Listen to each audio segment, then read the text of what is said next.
সৰু সৰু কথাবোৰতো যে ইমান বেছি সুখ পায় বহুত দিনৰ মূৰত ঘৰত আহিলেই গম পায়। আগতে যেতিয়া ঘৰত আছিলোঁ এইবোৰ বস্তুৰ সুখ অনুভৱ কৰা নাছিলোঁ। কাজি নেমুৰ গছডাল আৰু কাজি নেমু দেখি কিমান যে বেছি ভাল লাগিছে।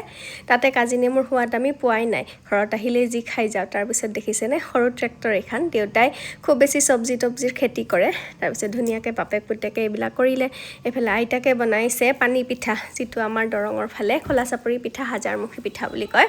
তাৰপিছত প্ৰিয়ু আৰু আইতাকৰ লগত লাগিবলৈ গৈছে কাৰণে তাকো ধুনীয়াকৈ দিছে আৰু কথা পাতি পাতি দুইজনে কৰিছে। তাৰপিছত ভাবিলোঁ বহুত দেৰি হ'ল, মানুহজনক ক'বলৈ গৈছোঁ যে মোৰ মাছ চাছ আনি দিয়া, কিবা ভাতৰ যোগাৰ কৰোঁ। তেওঁ কৈছে আৰু অকণমান আছে, আৰু অকণমান কৰাৰ পিছত হৈ যাব। সঁচাই এইবাৰ ঘৰত আহি মোৰ বহুত বেছি ভাল লাগিছে। তাৰপিছত এয়া বোলো দেখুৱাওঁ আপোনালোকক, নতুন গছৰ অমিতা হৈছে, নাজানো চাইজটো কেনেকুৱা দীঘল দীঘল। তাৰপিছত গৈ একদম মাছ চাছ আনি দিলে মানুহজনে। মাক ক'লোঁ আজি বোলো ময়ে বনাওঁ, আচলতে এইবোৰ কাম মই নকৰোঁ, মায়ে কৰি দিয়ে। কিন্তু মই ভাবিলোঁ আজি কৰি চাওঁ ৰ'বাচোন, কিবা চখ উঠিল নাজানো আৰু। ঘৰত আগতে কৰিছিলোঁ দেই বহুত বেছি, আৰু বিয়াৰ পিছত ইমান কৰা নাই বাৰু। তাৰপিছত আৰু বাহিৰতেই থাকিলোঁ। মায়ে কৈছে এনেকৈ কৰিলেতো পিছলি যাব, অকণমান চাই দিওঁ ৰ'বা। তাৰপিছত ধুনীয়াকৈ আনি পেলাই চাই দিছে। আৰু একদম মাছ চাছখিনি বাছি ভাল কৰি থৈয়েই মই একদম গা পা ধুই আহি চিধাই পাকঘৰত সোমাইছোঁ। মাছ চাছ বনাম, মানে মাছ চাছ ভাজি সোনকালে ৰাতিপুৱাৰ ভাতটো খাই লওঁ, কাৰণ দুপৰীয়াৰ ভাতৰ কাৰণে নিমন্ত্ৰণ আছে মোৰ মাৰ ঘৰত।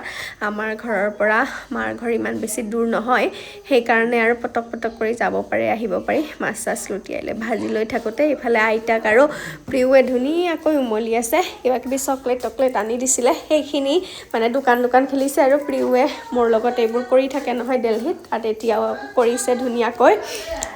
সি ব্যস্ত হৈ থাকোঁতে মই ধুনীয়াকৈ ভাত পানী বনাই মেলি আজৰি হৈ ল'লোঁ। এনেকৈ ৰখা মানুহ এটালে ভালেই হয়, কিন্তু বেছিভাগ সময় নাথাকেই বাৰু। তাৰপিছত ভাত পানী হ'ল। আজি ভাবিছোঁ প্ৰিয়কো সকলোৰে লগত একেলগে দিওঁ দেই। এনেকৈ আমাৰ ঘৰত আকৌ এনেকৈ কাঁহৰ কাঁহীত ভাত খোৱা অভ্যাস দেই সকলোৱে। বৰ বেছি ওজন হয় মাজিবলৈ দিগদাৰ, কিন্তু চবেই এনেকৈ খায় আৰু। তাৰপিছতে বাবু, মই, দাদা সকলোৱে মিলি ভাত খাই ল'লোঁ।